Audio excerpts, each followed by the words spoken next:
de Tatiana, lutte contre l'inversion de valeur, l'intelligence au service de la nation. Napesi bino mbote bandeko balandi ya Télé News RDC bokolanda pe maman Tatiana sur Réaco News Télévision boza en direct bokoto bozala vraiment bayike pambate émission na biso ya mokolo ya lelo tokolobela Mambi Matali Mboko ya biso République démocratique du Congo makambo manso maye makoloba makabo ebite maman Tatiana mingi to beseni na bino tozwaka makambo penzo ezalaka mingi ya kobombana to bimisaka yango po te bakongo mani banson bayeba maye mazali kolekana lelo na mboka na biso République démocratique du Congo. Partagez live ya maman Tatiana ya mokolo ya lelo union sacrée mbilinga ezali na ngambo na bango panique oyo eya na ngambo ya union sacrée to koyeba te eloko nini ezali ko balola makanisi ya bandeko ya biso kuna na ngambo ya union sacrée. Jean-Luc Mélenchon avec le président du premier pays francophone du monde, son voisin rwandais cherche à déstabiliser le processus électoral qui va commencer. Fraternité, condamnation des Andes. S'il vous plaît, bo bandako bengate toko komela toko fongola. Bino téléphone ya biso juste na suka tokolobela moi mokepe makambo Jean-Luc Mélenchon a lobby pambate yango pe esengeli te to solola yango biso na bino bandeko balandi ya Réaco News Télévision. Daniel Safwa salaki ba révélation tokolobela yango mokolo ya lelo gouverneur ya Kasai eske ya côté ya bosangani to bokabwani ya mboka na biso République démocratique du Congo tolobaki pe tokolemba koloba te tokobandela koloba yango ba makambo etali tribalisme makambo etali makambo bakolobela kaka tribu songolo pakala totelemelaka yango. Pona ni maman Tatiana atelemelaka yango parce que zali pona babiloko ebele oyo bato basusu baloba biso Tatiana tozala victime ya babiloko wana et nous avons besoin to mona pe que bakanga gouverneur ya Kasai po te tondima te état de droit ezali pona bato banso pona ba déclaration esalemi bakangaye bakangie nanu akoya kosala ba déclaration mususu après pona koya kosenga pardon biso to yoka ke bakangie nde esika pe tondima ata tokomi pe na suka ya manda o ya tata mokambi ya ekolo tondima ata mukie que justice ekosala musana ngo sengeli bakangaye na ndenge ya mabete bakangaye biso basi ngai mwasi na kota boloko bongo ye mobali donc c'est à dire et pas ya biso awa bakangaka mingi moto soki ozali kaka na ngambo ya vérité to ozali na ngambo ozali ko défendre makambo ndenge na uti koloba te ko défendre makambo ezali solo to pe bosolo bakozwa yo ba écarter yo.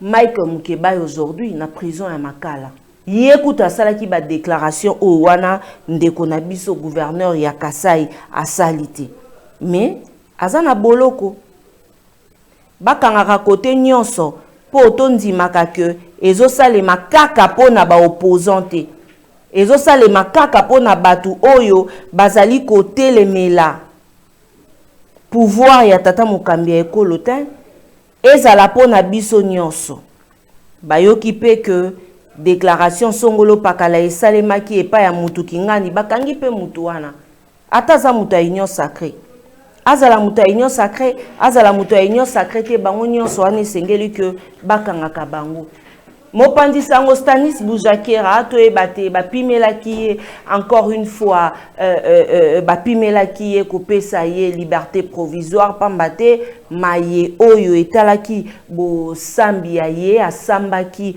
mokolo ya lobby nouvelle otozali na yango bapimelaki mona mboka lisusu encore une fois liberté provisoire. Qu'est-ce qui se passe? Est-ce que Stanis Boujakera makambo ya kosala ezali azali victime ya likambo songolo pakala tope boni ezali juste kaka makambo moto na moto à cause de la totale. Cour constitutionnelle et co-examiné mokolo ya lobby vendredi requête introduite pour invalider ba candidat Félix Tshisekedi pe Moïse Katumbi. Balobite requête wana ezalaki introduite respectivement par Seth Kikuni pe Noël Tchiani. Lobby vendredi maman Tatiana na ozala na cour constitutionnelle pour totala makambo yango lolenge et ko salima. Dossier RAM tokolemba koloba yango te tokotie yango na bilan ya tata mokambi ekolo. Ministre et enseignement supérieur a éclairé opinion sur likambo ya destination ya mbongo perçu. Tolingi toyeba l'argent perçu Abeta Kimbelo ya ye na Top Congo mokolo ya Lobi Moindo Nzangi a déclaré que taxe RAM et servir na likambo ya réhabilitation ya certaines universités et instituts supérieurs comme Unikin, UPEN, Université de Mbujimai. Wana kaka tolanda ba révélation makamba ba détournement ya bambongo moko esalemi. Nga posa na ngai ezalaka po na RAM bozongisela nga mbongo na ngai ya RAM parce que esalema ata na mboka moko te baye bazozwa mbongo ya mutu na telefone sans kozwa permission ya mutu ata na kati ya ndako soki omoni mutu akoteli yo directement abeti ekuki oyo ya yo te epesaka kanda pamba te ntango mosusu olalaka na studio niveau baoya okuta yo bayebi te baye bafongoli ka porte boye bakota bongo na ndako ya bato ndenge moko bayiba biso bambongo na RAM neti nga eya likambo koyiba nayebi taxi ya RAM te po boya bo expliquer nga ke mama Tatiana omoni telefone na yo omoni ba expliquer nga eloko te na yeka na vandi boye bazwi bakati RAM eza eloko ya soni bandeko balandi soni ya kosakana te bakambi o bako kamba biso lelo baza pe na courage ya koya pote ba expliquer to pe ba limbole la biso que makambo ya RAM bandeko balandi mawa trop alobi mbongo ya RAM ezali kotonga ba université tokoyeba lisu te ezali RPTC yango nde moto ezali ko gérer mbongo wana e bongo DG na yango bapesa biso montant global monsieur Moindo Nzangi montant global mosolo wana esalaki combien nyonso wana toyeba te po neti ngai na koyoka soni soki nazalaki na esika na yo je me réserve mais na koyoka soni eza na babiloko mosusu oyo ezosenga na biso te ke toya penza totombola mongongo po te toloba penza eloko boye ezali pasi pe mawa. En conflit avec ses pairs de l'Union sacrée pour avoir critiqué Félix Tshisekedi dans un forum, Modeste Bahati Lukwebo sur un siège ndenge bandeko bakolobate na kiti ya koningana pambate kiti ya koningana na présidence ya Seni balobite na Sénat Bolimbisa balobite motion de défiance contre son bureau serait déposé article natangi na Neo Africa tokote la bino makambo nyonso ezali koleka na epai ya bino lolenge obubandaki yango ndenge pe boko silisela makambo o ya bino wana banson bandeko balandi ya News télévision pe télé news RDC to présenter ba condoléances pe na mwana mboka Patrick Lokala oya bungisaki kuluto ya ye DG mon président toza de cœur na yo nzambe akoba kopesa makasi na libota Lokala mo bimba.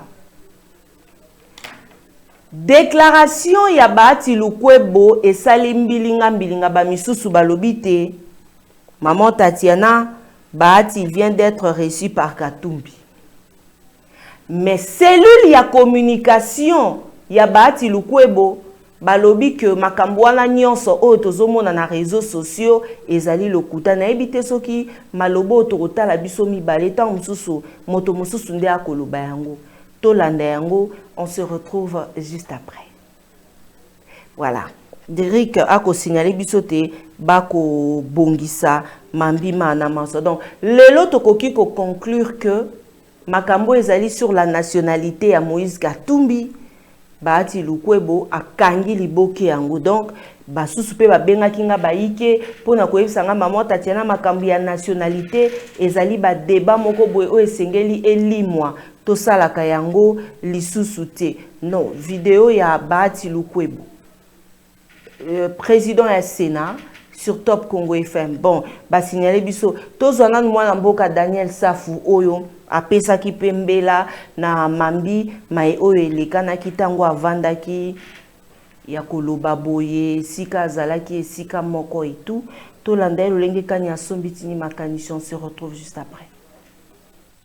Le maître n'avait jamais fui. Le maître est resté vase marin na Kinshasa. Na kimaître, nazaki na ngai. Ngako na benga ko kimate retraite.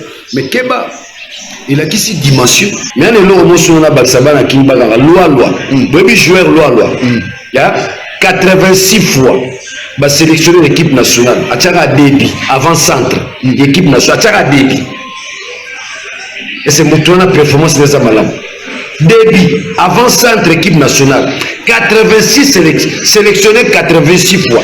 Kataka débit. Mais le loi est candidat à Mohamba. Ah, lui à la bonne école. Tika politique na bambo la yo na ebishiwa. Webi ngai na bomba mituwa mo.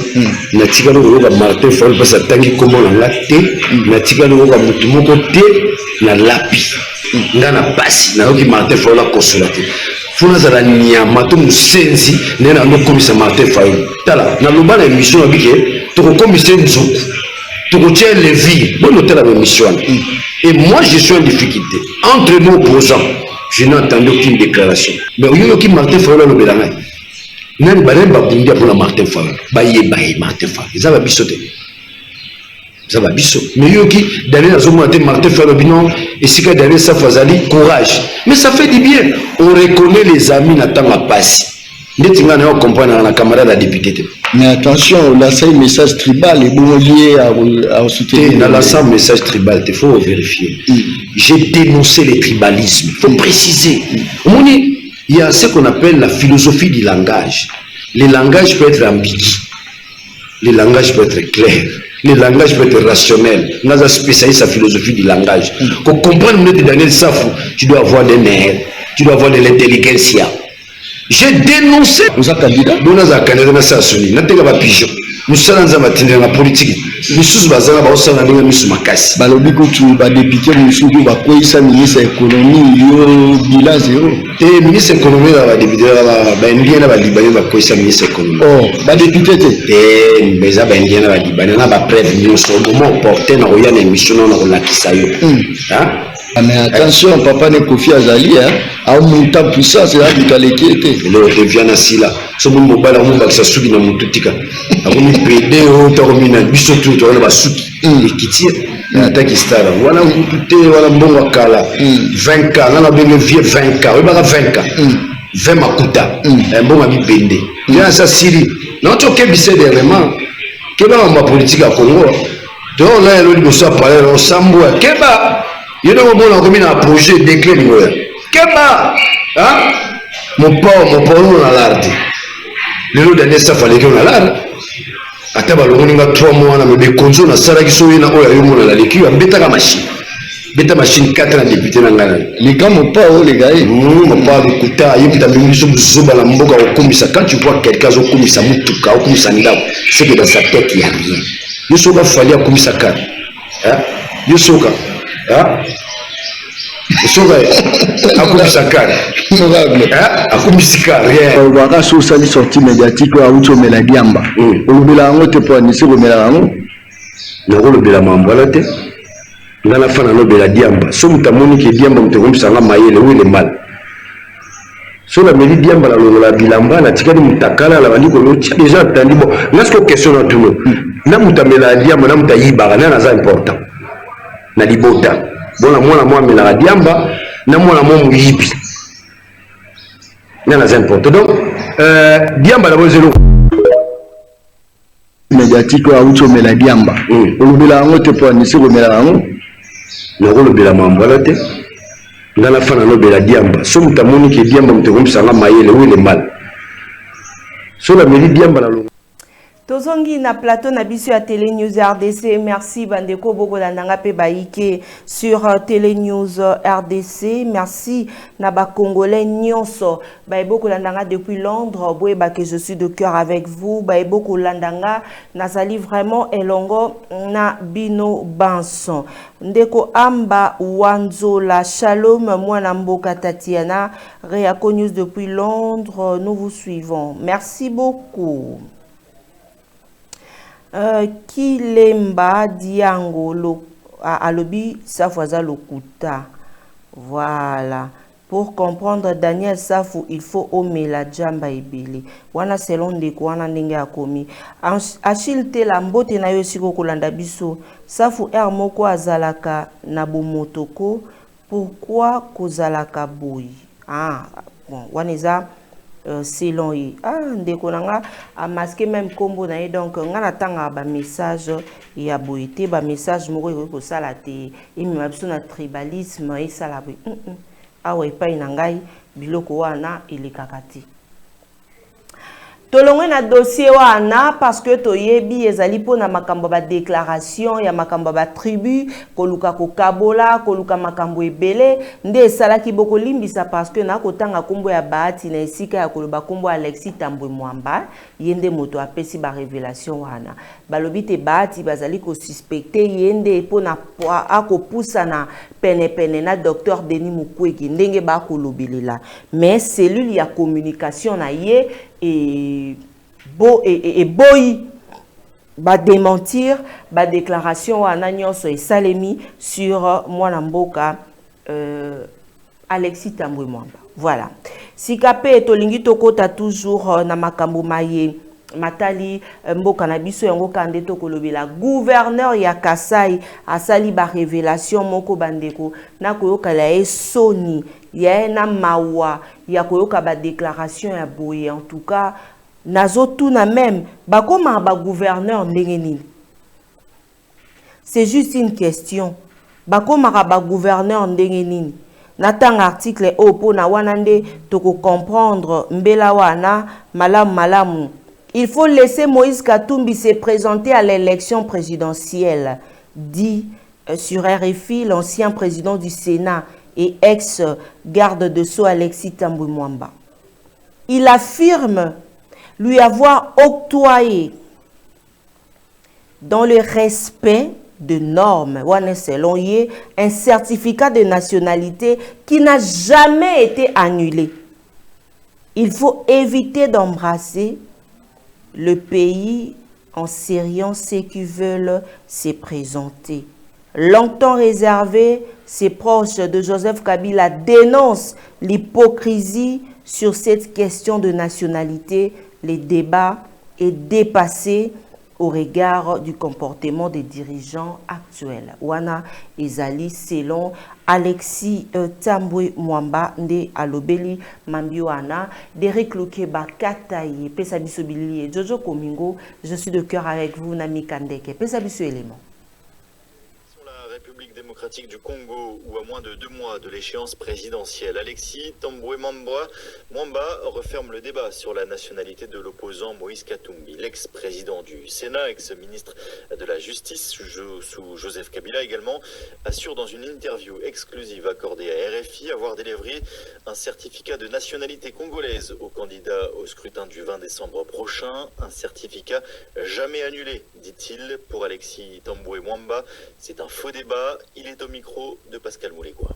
Sur le cas de Moïse Katumbi, je voudrais dénoncer l'hypocrisie nationale sur cette question de la nationalité congolaise. Je n'avais pas de preuves qu'il était italien. J'ai eu des dénonciations. Par la suite, Moïse Katumbi a pris un avocat célèbre, Dupond Moretti, ministre français de la justice qui a fait parvenir des documents en disant que la commune de résidence ne lui reconnaissait pas la nationalité italienne. Donc pour moi, c'est une page tournée. C'est absolument une distraction de soulever cette question. On est dans un faux débat. Je pense que le président de la République lui-même qui avait ordonné qu'il fallait donner à Moïse Katumbi son passeport. C'est le président de la République lui-même qui avait dit, mais il avait été gouverneur du Katanga, comment peut-on lui contester la nationalité congolaise? Il ne faut pas embraser le pays en sériant les personnes qui peuvent se présenter. J'en ai fait un problème à un moment donné en tant que ministre de la Justice. Mais aujourd'hui, je considère que ça serait totalement immoral d'opposer à Moïse Katumbi le fait qu'on ait dit à un moment donné qu'il avait une autre nationalité. Pour moi, il faut laisser Moïse Katumbi se présenter.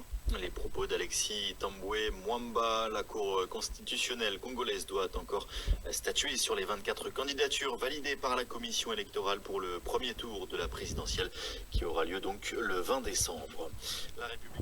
La République démocratique du Congo, où à moins de 2 mois de l'échéance présidentielle, Alexis Tambwe Mwamba referme le débat sur la nationalité de l'opposant Moïse Katumbi. L'ex-président du Sénat, ex-ministre de la Justice sous Joseph Kabila également, assure dans une interview exclusive accordée à RFI avoir délivré un certificat de nationalité congolaise au candidat au scrutin du 20 décembre prochain. Un certificat jamais annulé, dit-il. Pour Alexis Tambwe Mwamba, c'est un faux débat. Il est au micro de Pascal Moulégois.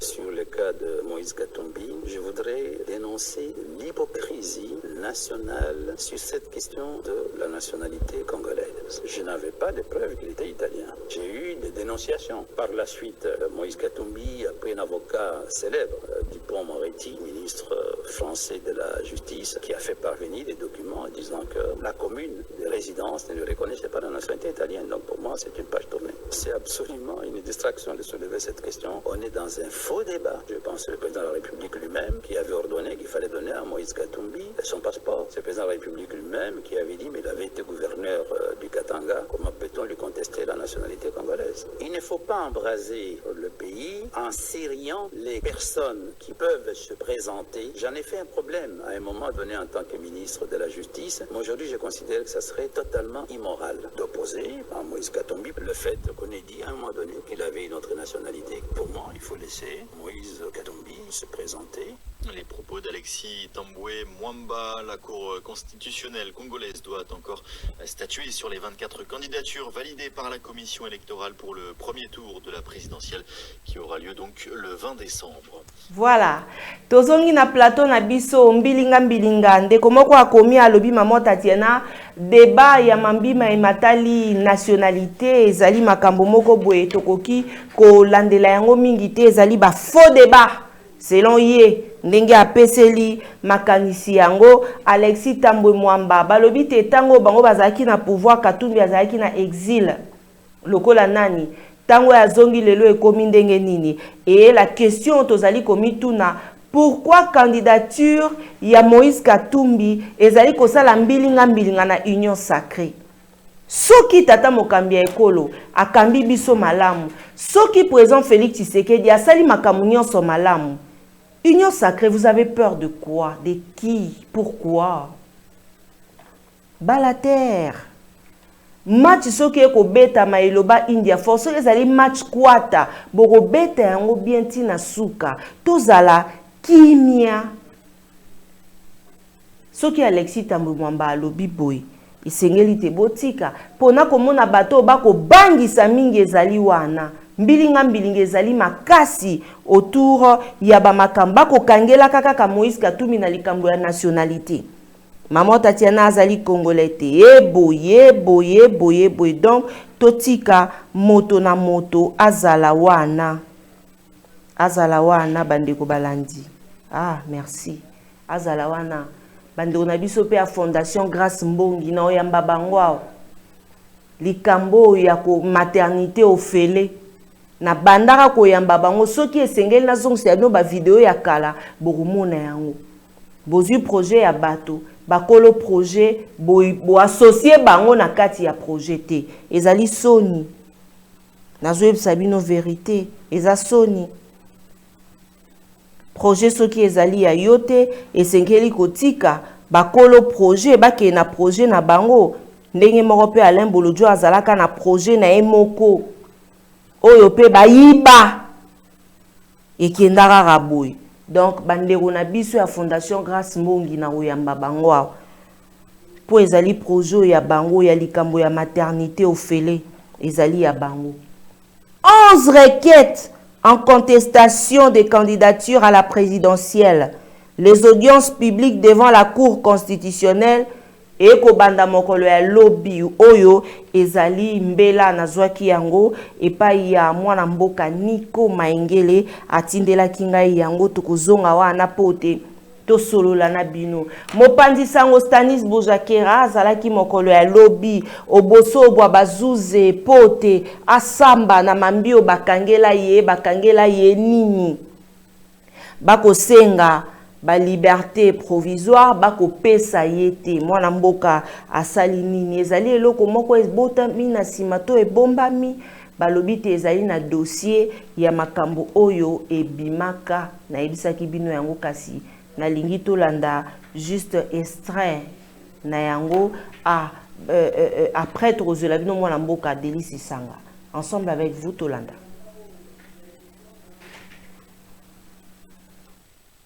S'il est poursuivi, ce n'est pas parce qu'il aurait fait un acte, mais tout simplement parce qu'il a caché sa source. Et il est un droit pour un journaliste de cacher sa source. On nous dit ici que le ministère public veut forcer une personne à citer la source. Non! Nous, la source, c'est lui. Parce que s'il y avait une personne qui devait être forcée à citer une source, c'est Jeune Afrique.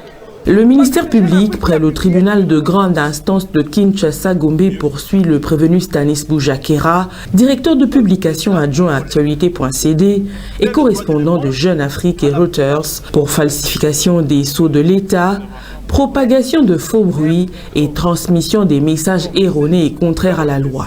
Les faits remontent au 8 septembre 2023. Selon l'organe poursuivant, le prévenu aurait confectionné de toutes pièces et aurait diffusé un document de l'Agence nationale des renseignements qui impliquait les renseignements militaires dans l'assassinat en juillet dernier de Chérubin Okende, proche conseiller de Moïse Katumbi. À l'audience du jour, les avocats de la partie prévenue Stanis Bujakera rappellent que le journaliste a le droit de cacher sa source. Ils soutiennent que leur client a également droit d'avoir plusieurs résidences. Ils sollicitent du tribunal d'accorder une liberté provisoire afin de lui permettre de recevoir des soins médicaux appropriés. S'il est poursuivi, ce n'est pas parce qu'il aurait fait un acte, mais tout simplement parce qu'il a caché sa source. Et il est un droit pour un journaliste de cacher sa source. L'État congolais fait le droit de réponse à la publication du Jeune Afrique.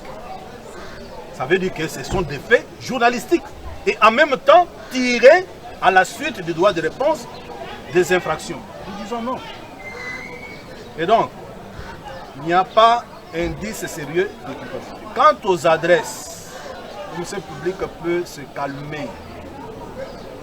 Il ne donne pas l'adresse de notre client à l'étranger. Et même si cela aurait été le cas, notre loi sur le code de la famille autorise à une personne d'avoir plusieurs résidences.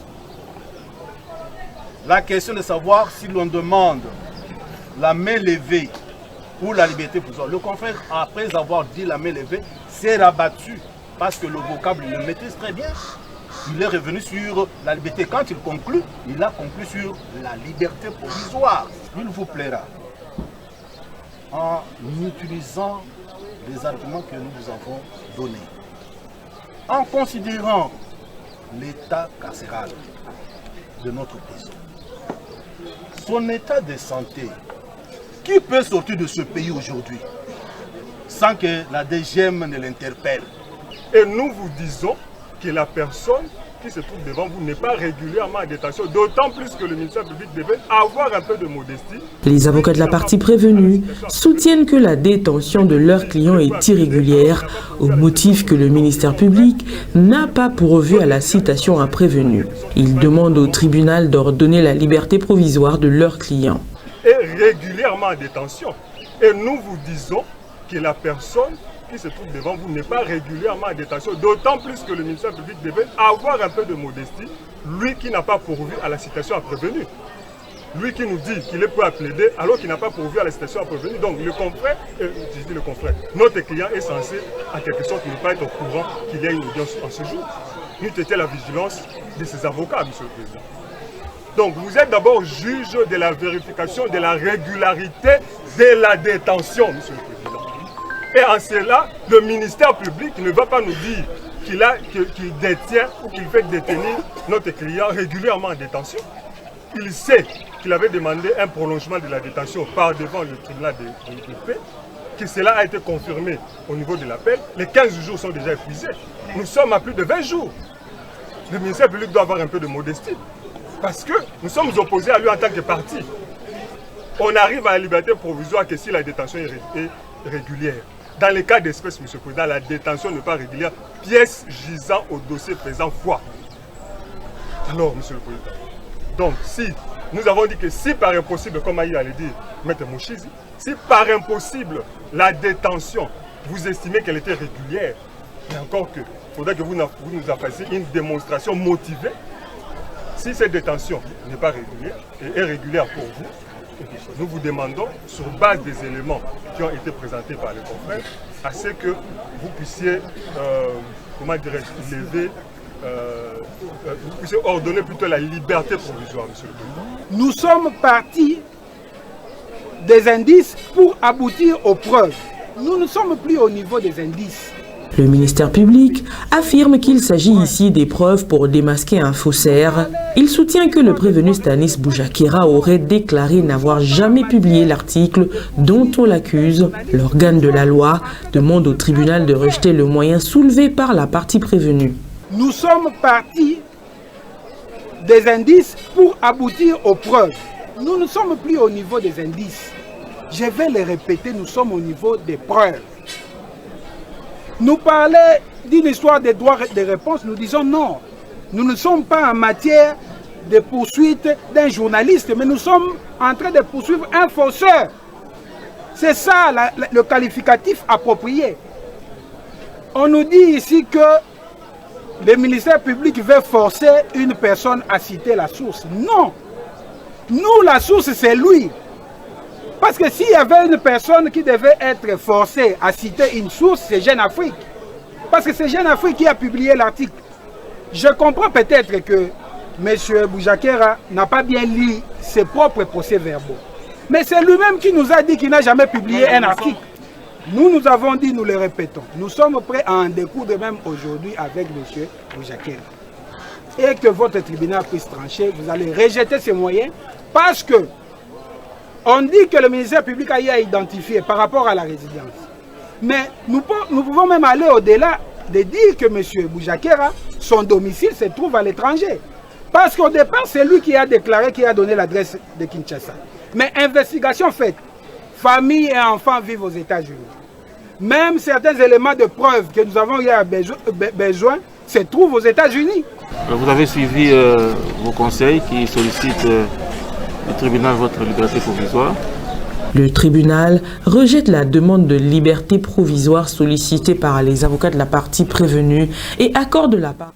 Voilà, tozongi na plateau na biso na koliki te soki moto akovanda na États-Unis et koki kozala pe problème te ministère public to kozela pe botala kape pamba te toyebi na biso bato toza maele na lingala te tango oyo ozali mopandi sango source oya yo babimisaka yango te sika ye a publia ki eloko kasi akoloba te eloko wana ye moto a publia ki te ezali Jeune Afrique azali pe na kokoso makasi pamba te epai ya ye makambo ebele ekobima tokotala dossier oyo de près parce que tozali na besoin témoin na mboka Stanis Boujakera azwa liberté oyo ya ye bandeko balandi ya Reaco News télévision na landi penza lolenge kani moko ya bayi avocat na ya koloba te lelo ekobima na libanda ya pepo ya biso ezali pasi pamba te avant te obima esengeli kaka ozala interpellé esengeli kaka ozala interpellé na DGM nakoliki ate likambo yango penzi ezali likambo ya kitoko te après kozala na pouvoir vi mosusu ezelaka biso pamba te tokoki kotala ye mpe ndenge azali na prison ya makala bongo abimi mpe lobi akomi mpe mokambi ya ekolo ndenge moko na Mike Mukebai ndenge moko na baoyo bazali arrêté injustement eloko tozali kosenga ezali libération ya bana mboka babima libanda UDPS bango mei tango bazalaki nano na opposition tomona ba critique nini o Kabila azwaka te ya somo ngai mama Tatiana nazalaka nde mingi koyamba ba militant ya kuna tokotiaka bango na nzela ya etando eke et puis bazali ko assurer te tambola malamu mais loko nini esali te lelo moko azalaki na résistance ou azalaki na opposition akoma na pouvoir asalaka makambo kutu o eleki ba dictateur ezali eloko ya malamu te ezali eloko esengeli te to décourager yango bandeko na biso tango bino boko sala boyebaka te ezali soni mpo na république bato basusu bakosala bango bongo bato basusu bakosala boye tokei na dossier mosusu pamba te tokofungola nzela na biso ya etando po totikali penza na ngonga moke. Candidat à la présidentielle Délice Sanga a souhaité défier son ancien allié na yango ndenani le président sortant Félix Tshisekedi. Quelles sont ses propositions pour améliorer la vie quotidienne de plus de 100 millions de Congolais durement affectés par la situation économique au Kusalabiso Pasi Bandeko Balandine. Il y a Réaco News Télévision, na inflation, il y a plus de 20%. Maloba eye, oyoye atuni alobite, et si kanini ekosala te akenda pona koluka mindondo. Délice Sanga salaki ba déclaration yaye na France 24, Tolanda. 20% ira-t-il jusqu'au bout de sa candidature? Le mot présidentiel de la République démocratique du Congo, Délice Sanga, merci d'être notre invité. Bonjour. Alors, vous êtes député et après avoir soutenu en 2018 le président Félix Tshisekedi, vous vous présentez comme un candidat de la rupture. Parmi les enjeux qui pèsent sur le pays comme la RDC, on a rappelé plus de 102 millions d'habitants. Quel est pour vous l'enjeu le plus important et qui justifie votre candidature? Gagner la paix à l'est du pays, sécuriser les territoires et assurer la justice sous l'étendue de ce vaste territoire qui a cessé d'être un État, qui est aujourd'hui un État failli. C'est pourquoi notre projet porte sur la refondation de l'État congolais pour redonner de l'espoir et de l'espérance à nos populations qui ont perdu tout espoir et toute confiance dans les institutions face à l'échec, à la faillite de la gouvernance de M. Tshisekedi et de ses partisans. Alors l'opposition a dit d'abord que le fichier n'était pas fiable, que la CENI n'était pas transparente, mais l'opposition va quand même aller à ces élections. Quelle est votre réaction? Parce qu'il nous est apparu effectivement que le processus actuel est un processus chaotique.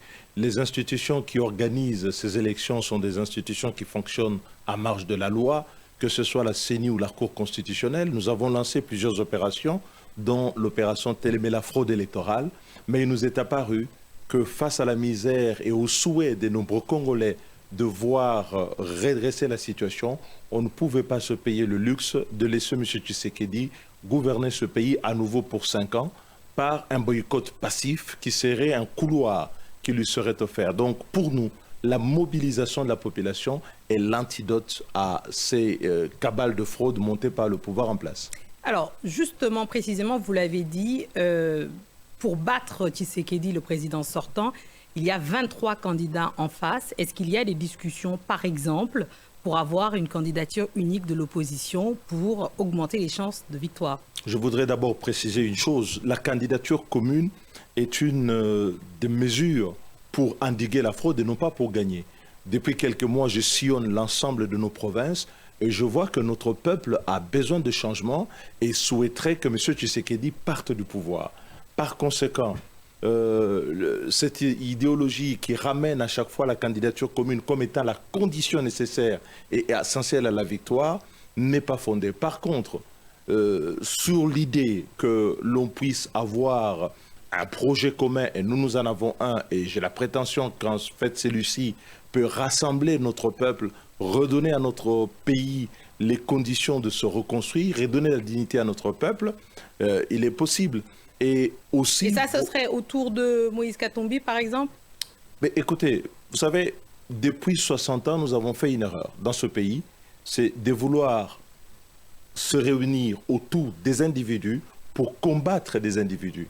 Je pense que cette fois-ci, ce que le peuple congolais cherche fondamentalement, c'est un projet, une vision, chose qui nous a manqué au cours de tous les moments des grands rendez-vous historiques de notre pays. Et j'espère que cette fois-ci, on mettra le projet en avant plutôt que les individus pour changer et transformer l'énergie de la conquête du pouvoir en énergie des transformations de notre pays. Oui, alors un dernier mot, n'empêche, cette élection, elle est à un seul tour. Donc pour être pragmatique, si vous avez 23 candidats, peut-être qu'il y a moins de chances de gagner, non? Plus il y a des candidats, peut-être plus il y a des conditions pour favoriser la fraude. Oui. Mais pour contrer la fraude, la solution, ce n'est pas nécessairement la candidature commune, mais c'est aussi la mobilisation de la population pour aller voter. Nous avons appelé la population à une veillée électorale le 20 pour se mobiliser autour d'un projet, se mobiliser autour de la sincérité du vote et à la défense de la liberté de vote. Eh ben, on en parlera. Je vous propose que nous allions à présent à Kinshasa, où chaque jour, les habitants ragent contre la hausse du dollar, qui est la monnaie courante pour payer ses courses, mais payer au restaurant, alors que le franc congolais est au plus bas. Avec les élections qui approchent, les Congolais attendent des mesures populaires pour faire baisser le taux du dollar. Reportage sur place de notre correspondante Aurélie Bazara Kimangula. Dans les allées de ce marché de la capitale, une question revient sans cesse. Combien? Sylvie peine chaque jour à faire ses courses. En cause, la hausse des prix, comme pour cette botte de légumes par exemple. On a acheté ça à 1000 francs, mais actuellement c'est 2500. On réduit la consommation parce qu'avant tu pouvais faire le marché avec 10 000 francs, ça peut passer. C'est devenu trop dur pour faire le marché avec un 10 000 francs congolais. Depuis des mois, tout continue d'augmenter à Kinshasa. Alors que de nombreux Congolais réduisent leurs achats, les commerçantes, elles, peinent à écouler leurs stocks. Sur son étal, Mireille bichonne ses fruits, mais cela ne suffit pas à attirer les clients. Les bananes ici, après quelques jours, elles pourrissent. J'ai pas de clients. Alors quand elles pourrissent, je les jette. Voilà, c'est pourri. L'inflation n'en finit pas de poursuivre sa course. Fin 2022, elle s'établissait à plus de 10%, en raison d'abord de la chute du franc congolais par rapport au dollar. Mais selon cet économiste, cette inflation s'explique aussi par des dépenses publiques mal maîtrisées. Vous avez des citoyens, des agents de l'État aussi qui gagnent très mieux leur vie avec des salaires vraiment spectaculaires.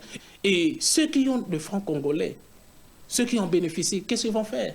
Ils vont aller au marché, la demande va augmenter et si la production nationale n'est pas au rendez-vous, ça crée l'inflation. Le gouvernement a promis d'agir pour stabiliser la monnaie nationale. Plusieurs mesures anti-inflation ont également été annoncées pour soulager les ménages congolais dans un pays où près de 2/3 de la population vit déjà sous le seuil de pauvreté. Allez, on revient en plateau. Délicia Sanga, vous avez entendu ce reportage justement sur l'inflation qui mine le quotidien des Congolais. Quelle est votre proposition pour justement endiguer ce phénomène?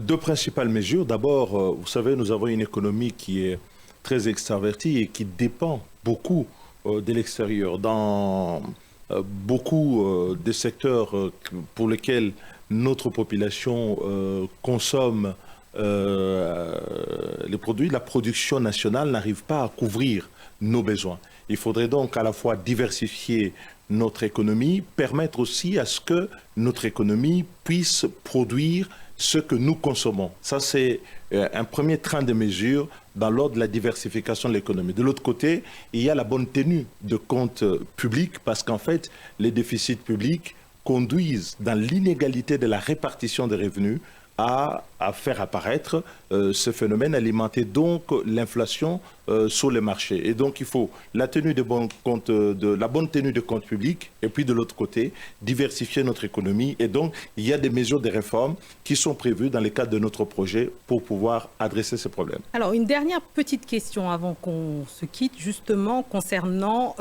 l'encouragement à la population pour voter et participer à cette élection. On sait que les jeunes boudent massivement cette élection. Justement, vous, je sais que vous avez un passé de militant pour la jeunesse notamment. Qu'est-ce que vous pouvez faire pour inciter les jeunes Congolais à se rendre aux urnes en décembre? Il faut dire à notre jeunesse qu'il est encore possible d'espérer dans notre pays à condition de rompre avec les habitudes anciennes. Un projet de rupture avec cette société des rentes qui est installée par les politiques, qui accapare tout et instaure une société d'inégalité, une économie qu'il faudra rediversifier et... Voilà, tozongi na plateau na biso ya Télé News RDC, Periako News, télévision, de comment quoi lobby, Maman Tatiana. Sesanga n'a jamais été l'allié de Monsieur Félix Tshisekedi depuis toujours.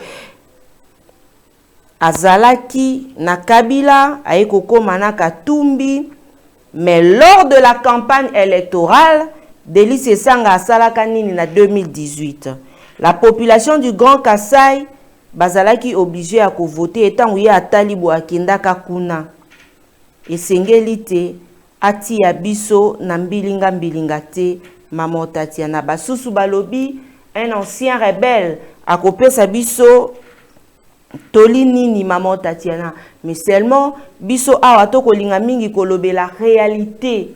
Totali sabino o ezali koleka na mboka na biso. Soki botali na reportage wana bokomona keto tie pe wenze. Botala ndenge inflation ekosale matongo midi pokwa. Awa epai na biso soki na engumba Kinshasa ekosale maboy. Boni na ba province. Boni esika bandeko basusu bazali kolanda biso pe bazali. O tango mosusu bazali na siège à ba institution te. Bazali lolenge kani. Mituna wana nyonso esengeli te ezwa biyano na yango. Congolais zwa mayele. Deli Sesanga aujourd'hui candidat akosala yango po pe ete atali Congo lolenge ezali kokenda. Soki otali yango esika oto uti na lelo esika tozali okobeta maboko te.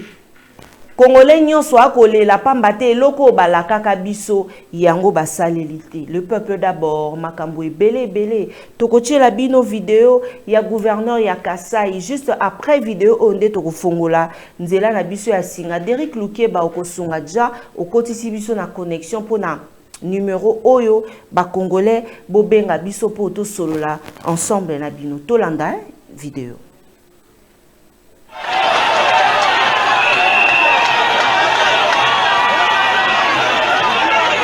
Muchi kupete muchi ya mu province mukwabo membo ayo province wa bendo wa Chilombo wa Chilombo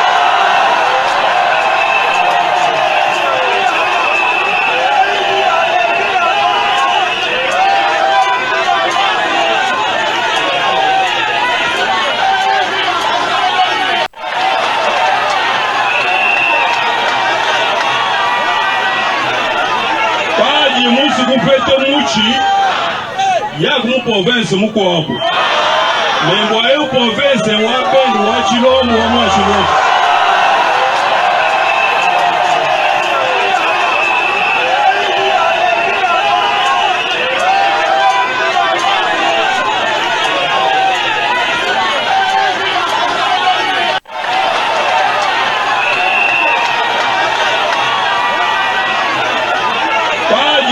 kupete muchi ya mu province mukwabo membo ayo province wa bendo wa Chilombo wa Chilombo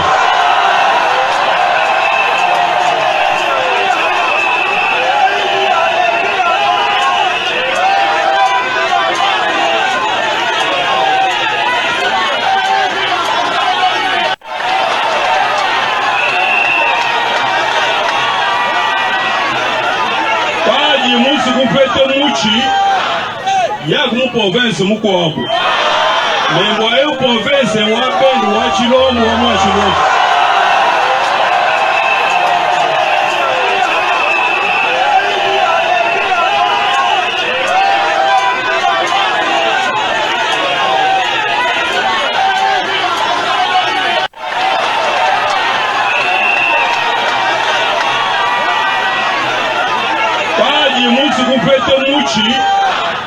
Y'a une province moukwabo.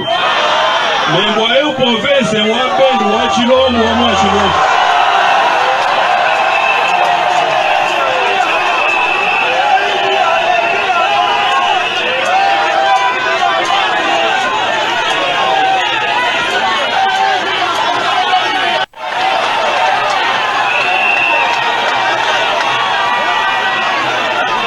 Pas du mousse complète mouchi. Y'a une province moukwabo. Mais voyez province moi ben moi chilo moi chilo.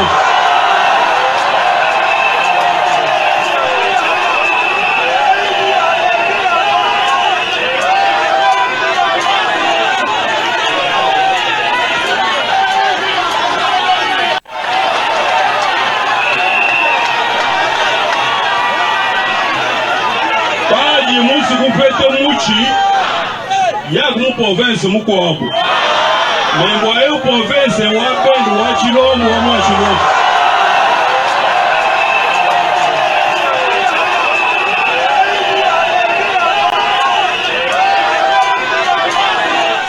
Voilà, ce qui te comprendre un message wana ezali par rapport à l'élection, il y a 2023. Si vous voulez avoir de voix, partez dans une autre province. Celle-ci appartient à Félix Tshisekedi. Wana mbela, il y a gouverneur ya Kasai Central John Kabeya. La question on a mis touni, toi na mboka nini? Ba telle déclaration. Et ça li passe, ce qui même déclaration wana et ça les maki. Bomona ki marambo et salamaki na émission à condition au Mike Mukeba yazo vivre. Binomoko. Balobi na meeting ango bomoni à côté. Général Nani Azalaki Mpandi. C'est vraiment malheureux. La question Nazali komi tuna. Est-ce que ba déclaration ya boye ezali onde boya ki pona kolaka congolais eza pona yango to il faut bien choisir le mot. Il faut bien choisir de mots. Et sengelite bopona kamaloba bien ya koloba. Ndeko moko alobi maman Tatiana message yango eza très clair que chacun vote les candidats de sa province ou quoi. To ya tribune et non. Biloko wana tata soki akomi tata mokambi ya ekolo. Azaili su mutete la te. Azaili su sombandi te. Azali lisusu muluba te, azali lisusu muswahili te, akomi. Azali lisusu mukongo te, akomi ya biso banso. Yango bomoni Mobutu abandaki ko jouer likambo ya géopolitique. C'est-à-dire ba province nyonso, na ba tribu nyonso, tozalaki ko se retrouver na kati ya gouvernement oyo ya tata Mobutu. Naibisi bino o ezali be busolo. Ndeko moko atuni eloko nini ekosala militaire dans une manifestation politique alors que l'armée est censée être apolitique maman Tatiana selon Mobeko Likondi. To fongoli déjà téléphone okoki Derrick c'est bon là-bas. Au fongoli, ok. A fongoli téléphone, bobenga biso to zoa moi ba appel moke, to solola to kabola, makanisina bino to yeba. Oyo congolais, azali komona lelo oyo. Namboka na biso, République démocratique du Congo. Ma province d'origine, je suis à Kinshasa, maman Tatiana. Ça fait un grand temps.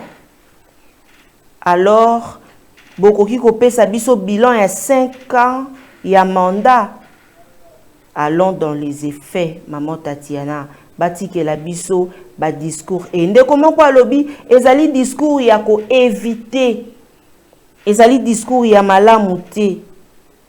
Ndeko moko alobi maman Tatiana, régionaliste et tribalisme sont leurs compétences. Honte à eux. Ninga komi. Ndeko moko alobi maman Tatiana, la roue tourne. Kasavubu, Lumumbalu, Mobutu, na bango nyonso bakoma bale passé. Esengeli te to bengana bato oyo po ezali message ya mabe maman Tatiana zaki de passage ndenge akomi. Soki olandi video oyo komona te ba confirmer le biso tribalisme na bokambami ya UDPS ndenge bazali kokamba biso. Le travaux ya route Kalamba Mbuji tokomi na yango wapi? Ekomi na niveau nini? Bilan 0. Allez pleurer. Nous préparons pote to bongisa. Moto akoya asala biso makambo ya malamu. Monsieur le gouverneur, ce n'est pas un problème, mais sachez que un makambo oyo ezali ba makambo. Balobi babilo mususu tokoki ko appuyer yango te esengeli to telemela yango to telemela ka pa na biso te to telemela yango partout. Ezali eloko ya malamu te. Ezali eloko ya malamu te bandeko balandi. Ya Télé News RDC pe Réaco News Télévision. Les militaires sont apolitiques même maman Tatiana. Mais loko nini messieurs oyo azo sala na podium en plus en tenue militaire. Maël leki bato ba okamba biso. Maël leki tellement est débordé. N'est-ce pas? Et qui mabe. Makambo toko komona lelo. Bo like vidéo s'il vous plaît, bo like. Congo eza biso nyonso mutu akokabola biso azali te maman Tatiana Mimi Copère. Ils ont même volé chez eux maman Tatiana. Fernando Bouaka, Katumbi akende ko postile na Italie maman Tatiana. Mutu moko ya école primaire atanga na ye azati. Wana ndeko wana nde alobi ezali makanisi na ye. Ndeko mosusu alobi maman Tatiana ba message otokoki kosalela yango te ezali malamu te. Pasi pe mawa. Gouverneur oyo nde aboyaki kopesa ba clé pa ya général, c'est une question. Achintela alobi un gouverneur tribal. Tala ba dire na ye mawa trop pour na biso maman Tatiana. Merci na boss Eric Lele. Full boss d'être scotché branché sur la chaîne qui vous informe en temps réel, Réaco News Télévision. Merci na bandeko na biso nyonso. Ndekwana alobi maman Tatiana esenge pe kotala pe planche habillée pambate yango pe moto e kosala pe te mosolo. Mosusu alobi maman Tatiana nazongi mwa sima pona na confirmer makambo kabunda lobaka te misolo mosusu ekendaka na ba avion toboni. Ezaka mituna o tozali kotuna. Mabe ezali na UDPS ezake so mutalobi vérité ba commissaire bonde. So mutalobi vérité ba commissaire na nationalité mosongolo pakala. Ndenge moko pe lobi ba komo mama Tatiana aza mutetela. Eza mabe. Eza mabe. Soki moto azali congolais esengeli te ko juger moto po na morphologie na ye. Ndenge azali oko kalingala makasi ya lobaka te. Naza congolaise. Naza congolaise. Bandeko ba frère nanga pe ba congolais et belo pe bati bango na kati ya gouvernement à président Félix Tshisekedi pote boya asala même appel ya bandeko baza na diaspora baya c'est vrai ba o baya baza o baza kunati baya ebele ya osaranati arrivé awa to assistant na ba scandale moko président de la République ya kokota esika baninga na ba matisi makolo likola mko musu moto akote le mate ezali même makambo ba kangela ka cameraman ya moko ya ba pandisango moko ya bosolo na émission moko eleka na kabungu manquement eleka na boy na ba réseaux sociaux boyi Martin Fayulu na ngambu na ya lobaki azali prêt pour na débat contradictoire. tolingi esalemaka pe bongo epai ya biso awa tovandi boye toza pe kotala tomoni bayambi candidat o na candidat o pour bapandi makanisi to pe bayambi ka candidat o nanu apesa biso makanisi o ya ye soki akomi na bokonzi eloko ni ya liboso akoya nango est-ce que akoyela biso projet ya baso de mouton pona mosolo ezala détourné avant kutu ke misala esalema akoyela biso projet ya nini akoyela biso ba détournement akoyela biso boy po makambo mingi pe ezalaki soki bozongisi na ba video misusu makambo misusu komi ko zongela ba congolais à partir ya makambo wana. Mais aujourd'hui toza ko assister ngai congolaise yo congolais mais na sima na biso tolingi mingi ka to sala ki jalelo ya bato songolo pakala. Deux numéros ezali affichés na ba ya écran bandeko balandi benga biso to kotisa ta deux appels comme ça to kabwana na bino bandeko balandi. Maman Tatiana, l'homme fort pour le moment de confiance, et le docteur Mukwege comme président du Congo. Wanezan de konabiso ndenge akomi. Ferdinand Mbouaka, pourquoi bino ba congolais boza ba fanatique boye maman Tatiana aza étranger wana ezali makanisi ya moto na moto. Bo like vidéo s'il vous plaît de quoi chiltela. Bo like vidéo. Merci na ba congolais nyonso bayo bozali baike botiki misala na bino pour que to solola to kabula makanisi biso na bino bandeko balandi. Kana mboka na biso nde armée ezalaka politique. Baebisi biso te ezali na kati ya mobeko likondi esengeli te ezala apolitique. Oncle Chanty Vambano de Bundes, bon retour à Kinshasa. Na Pesiombo te siko kolanda biso na Blaise Maté na bandeko nyonso, vraiment je suis de cœur avec vous. Ya Mireille Maté, ya Viviane, je vous aime beaucoup également hein. Na ya pasi au sango wayambo. Voilà, tout le monde ba appelle et comme kokota Derrick, c'est bon. Au pesi biso ba téléphone poto kotisa bandeko na biso lotili ki ekosala kokoso pesa biso to yamba bandeko na biso oyo bakoto to sombiti nya makanisi elongo na bino pambate kala mingi te tozali kosilisa émission na biso ya mokolo mwalelo to kolobela be makambo matali mboka na biso République démocratique du Congo. Voilà, il y a un appel tout de suite. Appel et allô. Oui, bonsoir maman Tatiana. Mbote na yo ndeko, kombo na nyo bengi biso depuis wapi? Nazana Paris. OK. Comment on a Jean-Pierre? Voilà. Nalanda sikoku nazolanda yo. En tout cas franchement, il y a liboso merci mingi na oyo nyonso salaka, franchement pour na mboka na biso. En tout cas, merci Mingitika été Nzamba Pamola en tout cas. Nanda trop. Mais bon, ils ont mbali bosso na zobenga yo. Voilà. Donc naza na question mo ya reposer yo hein. Na question mo ya reposer. Donc c'est-à-dire que la question na ngeza boye. Hein? Allô, Rolanda? Tozo kayo. Mais pour na nini depuis président Tshisekedi a côté dans pouvoir, même à temps Kolomoko to sepela té. Donc c'est-à-dire que ba Congolais nyonso ba sepela na mo eloko moko boye. Kolonioso mingi to landa ka mission. Eza kaka makambo na ya mabe. Bongo soki ya malamu ezate ndeko za na besoin na sepela pona sepelisa yo to boni. Tona sepelisa kliki ya batu songolo pakala. Eloko so ezali ya malamu toko ya to beti maboko neti nini yebisanga siko na beti la maboko. Ozala na poto. Te ozalaka na poto yango na lingi to solo la pe po to ko sola toza en direct. Ozalaka na poto. Oza bandeko na Kinshasa benga bango. Otuna bango condition obiso to ko vivre awa epai ya biso na ngumba Kinshasa. Okomona nga na etando eke oyebi pona koma na plateau apola nga en direct oyebi lolenge kani na sali pona komao.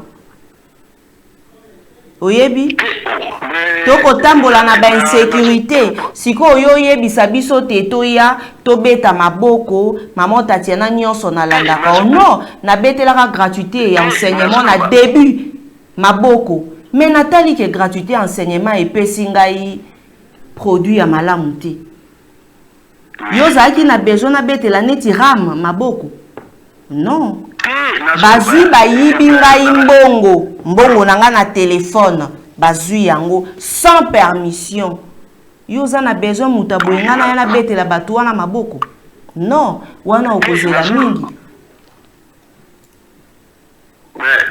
Allô? Tozo kayo. Voilà, on continue. Mesdames et messieurs, Tokoko ba toujours na même numéro ezali affiché na bas. Il y a écran ceux qui au bengi biso koko en direct au Tchelibino 2 numéros de quoi bengi biso depuis Paris peut-être famille obimba bazana mikili ya poto hein bazali awa et pas ya biso na ngumba Kinshasa te pona ye alobi que maman Tatiana aza toujours na ba critique ti lelo parce que na monaka eloko moko oyo etambolaka na mboka na biso te.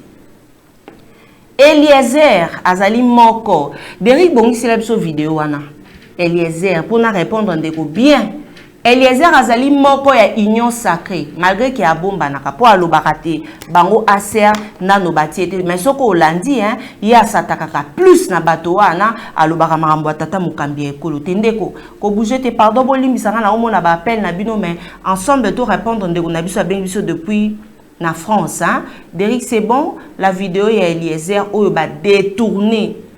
Ils ont détourné chez eux. Na pas ko senga élément pe ya Patrick Lokala. Mais na lingi na senga élément ya Eliezer poto yokaye parce que to yebi position Eliezer ngana yo to yebi yango. To yokaye siko oya zoloba. Comme ça ko zo réponse ya maman Tatiana. Suivant. Si aujourd'hui on peut parler mal du chef, na Kasai, banchoro baza pembeni na yi. Qui se disent les hommes forts qui ne sont là que pour parler des individus. Eliezer là n'est pas avec nous. Eliezer est avec Katumbi. Eliezer. Mais ce Tambou reste Tambou là où il est. À part le nom de gens que vous amenez. Vous amenez quoi?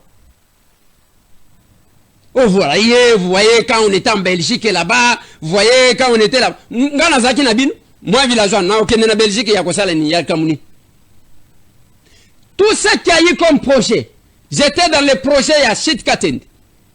Tobandi ko kene na suka na weji kula ke basi bayiba mbongo soki 6 millions soki combien bayiba eloko wana ngai tambola pamba tokenda kuna toye kolongwa kuna chef de l'état a lancé pona ko désenclaver kwa wana pona ko luka ba frontière mususu nzela ya Kalambambuji lelo bokomona dans quel état se trouve cette route de Kalambambuji. J'aimerais que la régie a temps ya kotali sabino image moi malembe.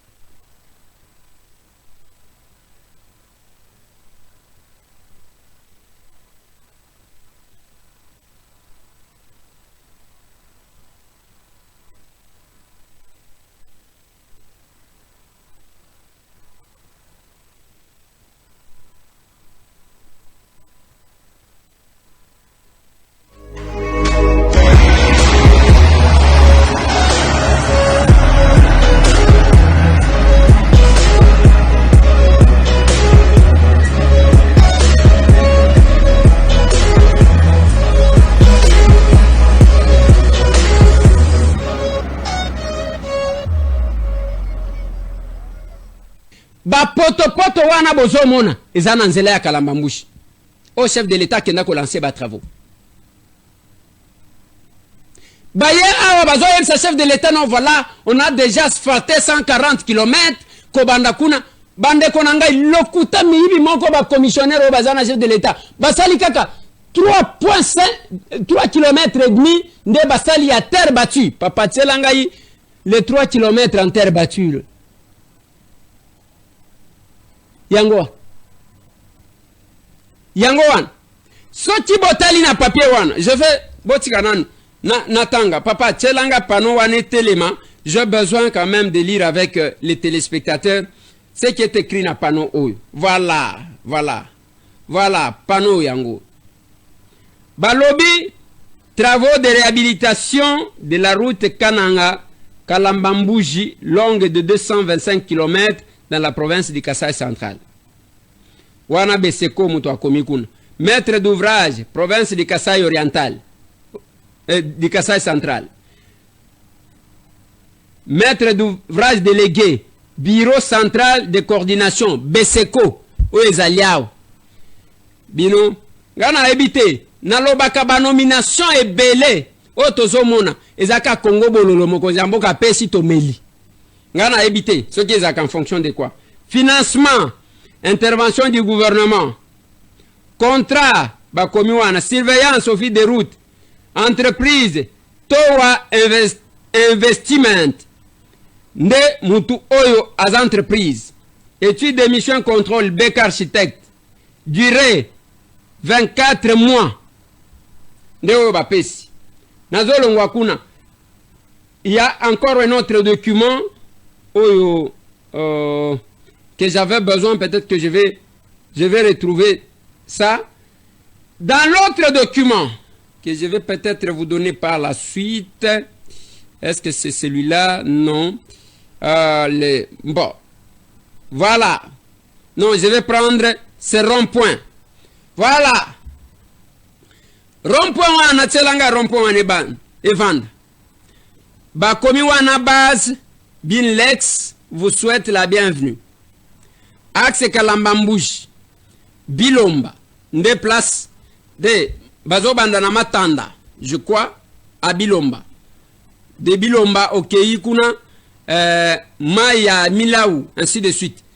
Tango zota la panoa na bakomi, Bilomba, Mutefu 7 km, Tsusuku 25 km, Mombela 37 km, Chibala 82 km, Luambo 112 km, Kalambambouji 140 km. J'ai pris ça pour peut-être qu'on a Sabino quelque chose. Mais depuis que le chef a lancé ses travaux, Bandeko, Batieka Kamabele va compacter sur 3 km et demi. Tant que chef de l'État qui est dernièrement, Bampese Eko Kende, Bapesi ba raison. J'ai décrié ça ici. Beseko Bozana Kinshasa. Naloba même Makamba 145 territoires Oyo.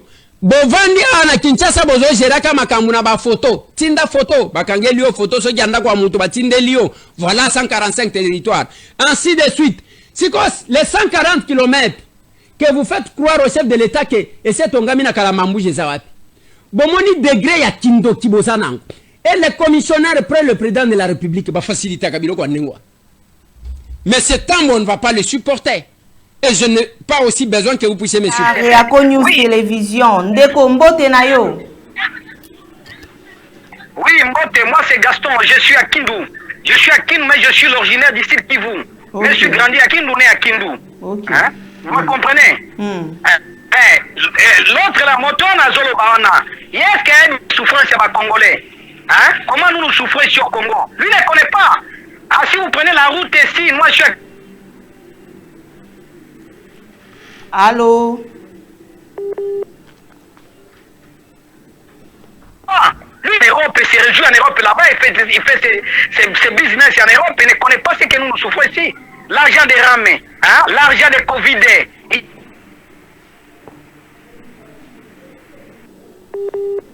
Allô? Rien, hein? Qu'il reste en Europe. Comme il vit en Europe, il reste en Europe. Nous allons combattre pour changer ce régime. Et nous allons faire partir le président qui est en exercice. Il est un président sortant, il doit partir. C'est ça notre objectif. Hein? Merci. Allô? Allô Ndeko, oui, merci. C'est de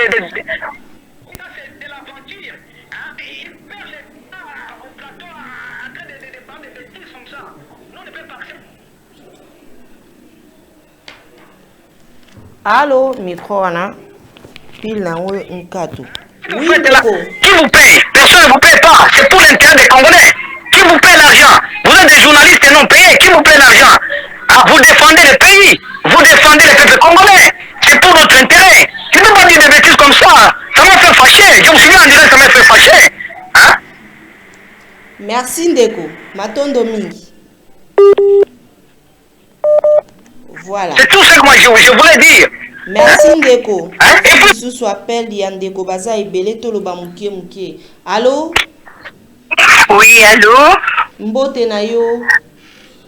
Oui, Mbote Mama Tatiana, nenga qui peut répondre papa ou autre benga yo parce que pesinga vraiment kanga même ata anga pe na vana na photo naza na famille kunate mais ça la kanga pasi na tant na mona ba émission na yo makambo za koleka kuna na mboka na biso comment ya koki ko se permettre ayebisa yo ke ndenge nini atala kaka masangwa mabe o lobaka mais alsa mutu moko réfléchité. Merci. Baza ko diriger mboka na biso na Congo na bai moko ya mabe. Voilà. Nenga pela loba mama Tatiana na ete soki naza susnata na bourgmestre oyo ya mboka na oyo ya za ko lobake mboka région ana eza kaka pona Monsieur Félix mais biso penga naza mutu ya Kisangani. Aya pe pa na biso te na Kisangani akende pe na esika bato baloba Swahili te. Merci beaucoup. Merci.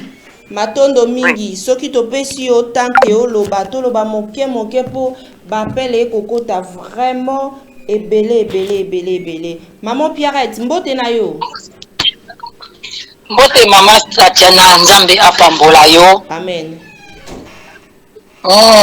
Na sepeli kolanda yo pasteur za toujours na temps pour na mboka na biso ya yo yanga ya biso nyonso bao baza na bolingo wana.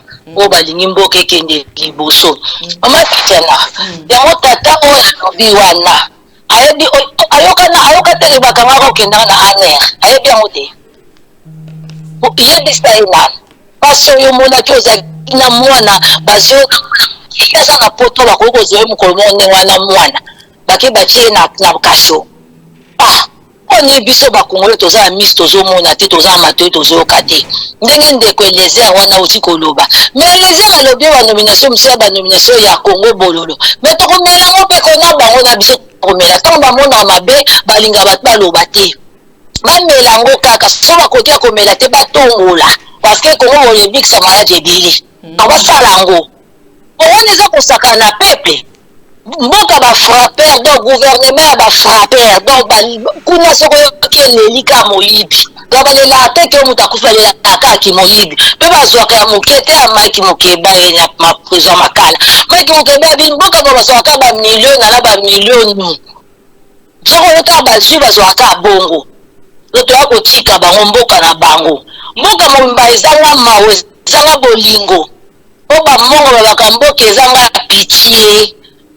Osomon mawa mboka ezokende penza boye surtout na bakandidature oyo bakandida oyo nyonso bapose bakandidature na bango mama Tatiana sikuni eza makambo ekozala penza ko ya kokufa na ya kobika ya kokufa na ya kosekwa poste moko tala ebele ya bato tala mitu ebele alobi atekaki palissade na ye po atiela bana bumbu mai bana donc esengeli na retour na yango kozongisela ye ntango mosusu bavwa te. Kasi bino bango basalaka ndenge wana bazala na soko moi bakabeli yo polo bakabili puta monjuluku barekipere yango basalaka yango ya ofele te eza kolopa nde nzambe alobi apesa biso mpe ma gratuité abi nyonso eza kope esengeli ekumisa ye ndenge mpe bakandida wana donc soko bapesi yo okozongisa donc bazana bayebi nde basalelaka bonenge na répondre mokele likambo molanzi moko alobaki mpo na Delice Esanga alobi abandaki na Kabila akei na nini ozomona ko mama tala mabe na mokili mpeko etikaka bilembo lelo biso tozoba makambo bakandi obike Congolais azanga mawa Congolais moko alobaka mabe Congolais ye moko azongelaka donc Congolais aza soko alie asandi aliango lisusu. Delice Esanga tie motu akimaki biso akendeki kolanda Félix lelo azongi na bafrançais ebele na bakalkile ebele foti te ya foti ya Congolais oyo ye moko alingi amona pasi ata nde toyeba likambo ya Moïse Katumbi toboyi te ataka bato nyonso baki mopanzi ya Katumbi ngabi Congolais marater Congolais na ata ba poser candidature na compte sa parti ya Moïse Katumbi soto to tanga ba komona bango ba finga Katumbi te ba benga Soriano te ba benga étranger te bazali te so bazali te le ben na Denis Kifula comme na mikolo sauter Bible ba tia Bible ndako na bango ba sauter yango ce qui a solo penza le tozo ba solo ba Katumbi baloba po na Katumbi te aze belé mama ngati ko na ngape na mibimisi elongi na yo so vérité lelo na komo na yesu ngape na komi communicatrice ya Martin Fayulu ya bénévolat donc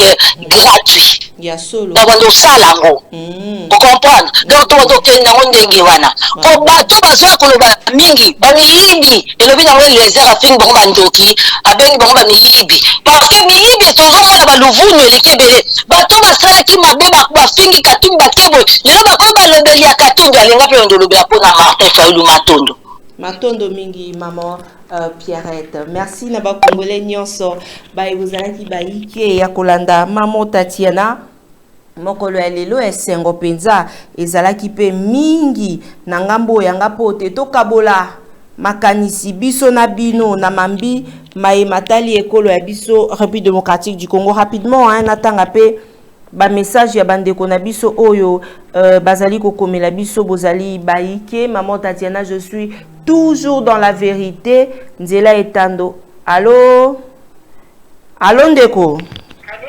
allô maman Tatiana Osango, bonsoir ndeko na maman Mimi Coupeur na kotika bako na répondre Eliezer vite fait bien fait pour la monique émission comme la souka. OK. Yango Eliezer ye à quel moment a remarqué que asali elo ote na mboka na bango bayibi bambongo nyoso à quel moment a remarqué que to comme côté souka siko wana zo ninga bimisa en fait qu'est-ce qu'il veut nous faire comprendre mouiller des donc il y a en fait l'ancien Félix a mais qu'est-ce qu'il fait sur n'importe wana so aye ba makambo so tout ata rani ni wana Eliezer bolinga te bozo kende botango na bile te stili eleki bwani yibi bakongoye bana besoin na biyibi lokola bino te vous allez tous dégager et il y aura une nouvelle classe politique dans ce pays là merci maman Tatiana matondo mingi ndeko na ebite so bozo zwanga 5 sur 5 esika boza kuna bozo zwanga kitoko maman Tatiana awa depuis France bozolanda très bien. Merci beaucoup pour nakanisi lokwa lotili kipenza ekosala biso mbilinga esika eye yango motune ezalaki koyeba soki bozali en tout cas 5 sur 5 émission 5 sur 5 vous l'avez en très bien. Merci beaucoup matondo maman. Merci voilà on continue bandeko balandi pambate to kokenda iko kelo kendo na suka ya émission na biso sur Télé News RDC balobite Mimi Koper Ingeta matondo mingi na yo le docteur Denis Mukwege président Jules Epenga 5 sur 5 merci pour nalingaki na yeba Derrick qu'est-ce que bandeko ba ozwa biso merci beaucoup na kanisa ki te sompe sali biso Kokoso bandeko balandi ya Télé News RDC Gaston Boumanda Kia songa maman balinga te bakobima. Voilà, très bien maman Pierrette wanambela ya maman Mimi Koper yepe apesi mbela oya ye Mimi Camille Kinkela ngwaku somo maman Tatiana. Voilà. Ndeko Sunda Nzau Molière ndeko awa penza na Télé News RDC to finga raté to lingara mingi koloba bo solo pambate loba solo eko kangola yo. Encore une fois merci na bino nyonso ba eboko landa kabiso onzela ya etando ekepo teto sombitini ya makanisi na mambima matali ekolo ya biso République démocratique du Congo. C'est vrai maman Mimi Cooper atuni ezana ebele oyo bafandaki kimia ya tuni motuna moko ya makasi Eliezer azalaki wapi na moment oyo bandeko bazalaki ko détourner mbongo azalaki wapi boko remarquer que abimi boum Pona nini parce que bayebi to kokenda malembe na maponomi. Mutu na mutu sika komi na posa te yepe batia ye na maponomi yepe abima. Yango moni eronde bakomi siko komona ke ba dénoncer po mutu na mutu azana besoin abatela électorat na ye. Okuna moni ngai ndenge nazabwe na kobatela oyanga okuna pe akotala te abatela oyaye. Honte à vous. Honte à vous. Tokolemba koloba yango te. Boko yaka pona kokosa peuple, kozoba peuple. Et pensez-vous que biso toza bana na bino ya bitinda to bana bino ya misala? Non. Non. Toyebi pe moto na moto esika azali ayebi lolenge kani maponomi eleka na mboka na biso. Toyebi. Ba réalité o ezali awa epai ya biso na ngumba Kinshasa. Babelela ki pe bakoba ka kobelela bongo to bandana bango bongo. Vote biso to kosala boy to komisa nguba erokoma manyoko to komisa manyoko erokoma kayasa boko nyata manyoko lokola bakayasa masango yango to stoniati yango boni. Pona kaka bazwa bato bakenda pona kokende koluka masango bazwi etuluku ya bato nzoka nde mosolo ya république nde bango bazali ko voyager na yango bakozwaka na yango peuple bakozoba peuple bali censé te basalela biso bango bazotonga ba voisin muzuri bakotonga biso toyaka kotika bango 5 ans moko boye Congolais alekisi yango kaka boye. Alingi aya lisusu abakisa lisusu 5 ans musu na kwanga nini? Na fufu nini? Na kwanga emata, makasa ya kwanga emata. Makasa ya kwanga. Et vous avez besoin toya tolengela bino bovandako. Bovandako. Et puis botala, tozana combien de candidats? Boye sanga bangwana nyoso bazoya ka pote baya ko luka kaka non. Bon l'équipe est belé. Tala ba candidat nyonso wana ka bo lukani. Bo lukani. Son nomination moko e na famille mona mama abiso sopeli nga poudre. Boye ba signification nango. Et là c'est comme tourne abiso mama tolia. Et là c'est tourne abiso revoama. S'il vous plaît. Et na ba candidat mususu esengela ki bozonga te, bato mususu banda to banda ba élection na Congo. Bazalaka ba candidat député puis bazwa na magini so potali malamu basala na bango eloko malonga te me bazui bozwa ndenge nini tango ifo enyeloba maman Pierrette merci ndeko Gamaliel Edouarda salut Tatiana Osango c'est Herbol suis abonné déjà courage merci beaucoup abonnez-vous sur Télé News RDC Kobo ça n'a pété au s'abonner sur Réaco News Télévision chaque dimanche maman Tatiana a sala ba éducation politique tolobelaka mambi maimata limbo kanabiso Anna Maria alobi maman Tatiana biloko ya mbwa baliaka na soki olie biloko ya mbwa esengeli ozala na mbangu pe bakolia biloko ya peuple esengeli bazala na mbangu ti kabunda la kaka biso ke tokatisa na tokatisa Brazzaville na poso nguba ye mo akatisi makala merci na bino nyonso bayo bozalaki bayike pona kolanda maman Tatiana merci na bandalwa pe bandaloise nyonso o bokolanda ngai bandeko balandi boss Eric Lele matondo mingi na yo matondo mingi na mwana mboka Philippe Botuna balobi soki oye na kati ya mboka ya commune Sengeli ozalaka pe na bomesani ya kotunaka bana ya lemba Philippe Botuna azali wana l'espoir fait vivre to vivre raté mais toyeba pe que changement ezali koya fini Philippe Botuna courage toza de cœur nayo to ko accompagner toyebi que erosimba to kokenda malembe na changement tombwa ya mboka na biso République démocratique du Congo tozali wana toza sûr na changement ya mboka kasi changement ya mboka ekosalema lolenge kani na bao bautaki boye bakei boye changement ya mboka ekosalema na bato ya bongo Congolais ala conscient ko voter maman Tatiana te parce que na yaka mingi na etando eke na yaka ko dénoncer okanisi lokwa so na koloba boye na kolia kanyaka te. Voter muto komono okotala te avec yé changement eko salima ngonga wana eko koma bandeko toko ya toko sombiti nya makanisi na bino pote to solo la pamba te mboka na biso République démocratique du Congo ezali kaka po na bango te bango kaka te to yaka otika bango te bandeko balandi ya Réaco News télévision.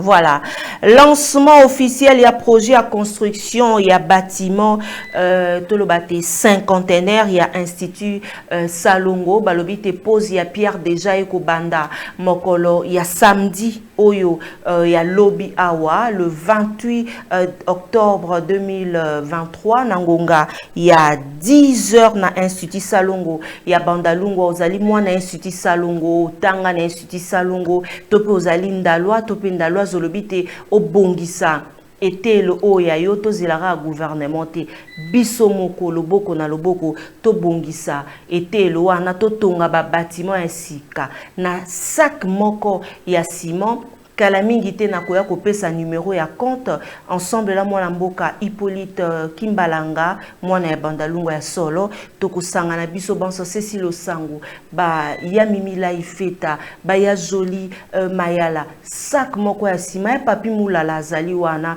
président ya ba villageois ya Bandalungu maman Tatiana Bandalungu Orient oye na moi contribution yo Cécile Osango makamon yango ya Bandalungu chef Serge Katembo moke ozali mwana ya Bandalungu olingaka Bandalungu occasion yango pote to bongisa etelo o ya biso Salongo institut Salongo ekenda sango kasi soki otali yango lelo ezali na ba condition moko to bandaka yango tango projet banda kala na mwana mboka Hippolyte Kimbalanga kasi ayaki lisusu kozonga pote koloba maman Tatiana lekio yanga ya Bandalungu esengeli tokoba kosala mosala ya pasio sango ensemble na bino loboko na loboko wa yambo to sala misala ya kitoko pona commune o ya biso ya Bandalungwa. Courage, tu as vu déjà que samedi pose ya Pierre et Kosalema na 10h maman Tatiana kozala wana yo peso ki ozali ata na mikili ya poto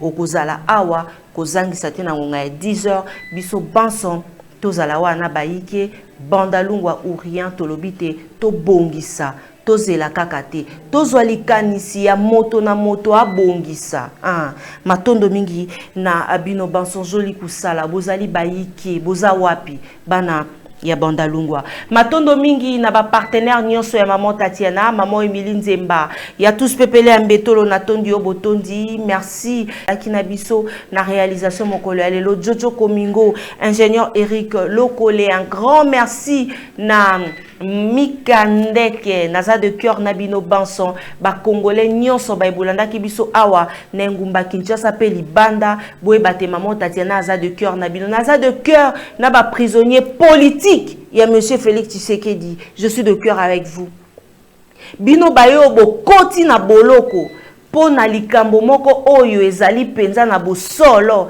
boye bate na simbi loboko na motema naza de cœur nabino ndenge lobi tolobaka po na Kabila lelo pe tokubanga te po te toloba ndeko kokanisa pete ete nengo koloba boye koluka ko bongola makanisi ya maman Tatiana je suis pena tikali dans la vérité matondo mingi na bino banson ba ebozalaki ba yiki ya kolanda biso et encore tokoyi kosi sa émission na biso boete Derrick Luke ba pesanga bilili ya mwana mboka Charlie Changu azali moko ndeko na biso boko mona asalaka masolo ya kati émission ya ye elekanaka pe awa epai ya biso na Télé News RDC elekanaka na Perfect Télévision epai ya mwana mboka Peter Tiani alekanaka pe donc azalaka pe proche ya maman Paulette Kimuntu aza pe proche ya maman Tatiana proche ya biso banso ba journaliste autres zara dans la vérité akende ki pote akenda kosala mosala na ye malheureusement l'état moyini bakanga mwana mboka azali na parquet ya Kalamu lelo akosala lelo 3e nuit na ye ekokoka to senga ki liberté ya mwana mboka toza ba pandisango quel que soit 4 nuits lelo eza 4e nuit hier ezalaki 3e nuit na ye ya pasaki boyebi ba condition ya ba kasho ezalaka epai ya biso awati biso pe bapandi sango obokoma ba député natikeli komona bino ko voter ba loi te pote bo protéger pe biso ndeko azali ko passer nuit na ye kuna tozali kotuna motuna ya koyeba qu'est-ce qui se passe bandeko botika ba système parce que so solana ndeko bokei kotala he boloba na etando ekete eza ba pratique wana ba bandeko kosalisa nga tongo bakanga kinga boloba te to otika e lobi e olali lobi okuno olali non na makambu ya boy. Ça dit, oza mutu moko ozali ko dénoncer, oza mutu moko meseni mingi koloba vérité. Nous avons besoin à moi na mboka Charlie Chango abima. Esengeli abima. Maman Tatiana na ebi pasi ya boloko. 2 fois enlevé na régime oyo. 3 fois ba pandi mutuka nanga. Sono loba makam na loba yango o ezo wuta likolo ekititi. Mais bon candidaté que ba pratique wana oboko sala yonde ko sala teto za la décourager non. Nous allons continuer ya ko sa musa na biso. Maman Tatiana atana opposition mutu moko asali mabenga na yaka na za vérité polele na ko na lobby. Atana résistance na yaka na lobaka po na lingaka ko zala toujours dans la vérité. Bo supporter vérité nanga s'il vous plaît. Ndeko Charlie souffre. Azatata ya bana. Mobali ya moto.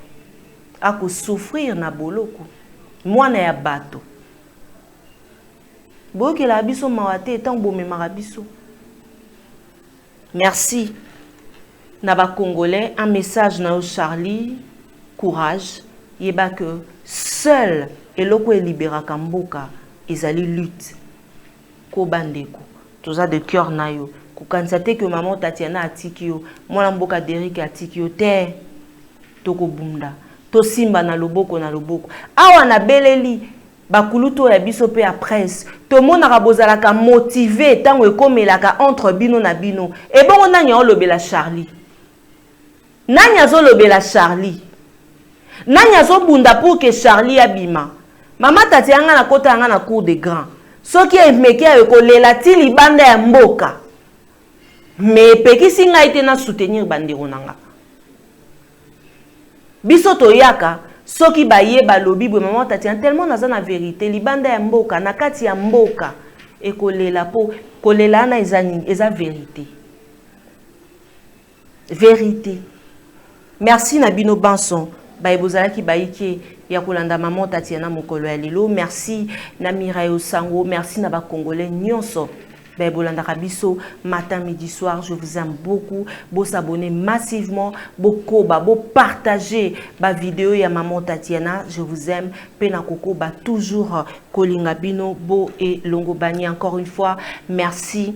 Daba sponsor nyonso oya ko sepela te ya maman Tatiana ndenga ko sala émission boy toti ya moi mai na mopandi o contacter biso na ba numéro ezali affiché na ba écran ba ekukyo ya biso ezali polele pour na bino banson. Un grand merci na président national ya ECC Dr André Bokundo ensemble na pasteur Maurice. Je suis de cœur avec vous. Merci na ba Congolais, merci na ba maman ba tata bandeko nanga ya ECC, bandeko nanga Ecclesia Catholico, bandeko nanga bazali na bosolo, bandeko nanga ya mon âme l'Éternel. Je vous aime beaucoup. Ngai na bino tokutana soki nzambe asali biso lisusu ngolu te tokutana na bino tokozonga lisusu awa po te tosombeti nya makanisi kasi tokotika bino na élément ya docteur Bertin Itoko yende tokokabwana naye balobaka l'église et la presse sont au milieu du village mais la voix de Tatiana lutte contre l'inversion de valeurs vous dit que l'église et le corps de Christ, Christ est vérité, alors l'église et la presse sont dans la vérité. Docteur Bertin Itoko, l'homme, il y a changement, il y a paradigme. Toza de cœur, nayo, misala oko sala, eko monana, tokoli ki atebana ya barumbu, bana ya lukunga, déjà siège, et singeli coupé sanzela, na docteur Bertin Itoko pambate, a coupé sa bandeko, ba soin au fait, les ara apoisa candidati. Ezate a kosala yango pona eloko mo songolo pakalate. Akosala yango na bolingo yango wana esengeli kotia ka bato ya boepoa pona nini te ministre ya santé pona nini te nzela na biso ya singa ezali polele oza na opposition oza na pouvoir oza la wapi so oza na besoin maman Tatiana yamba yo téléphone na biso ezali wana pona bino banson. Derek Luke bato kaboni na élément ya docteur Bertin Itoko. Au revoir.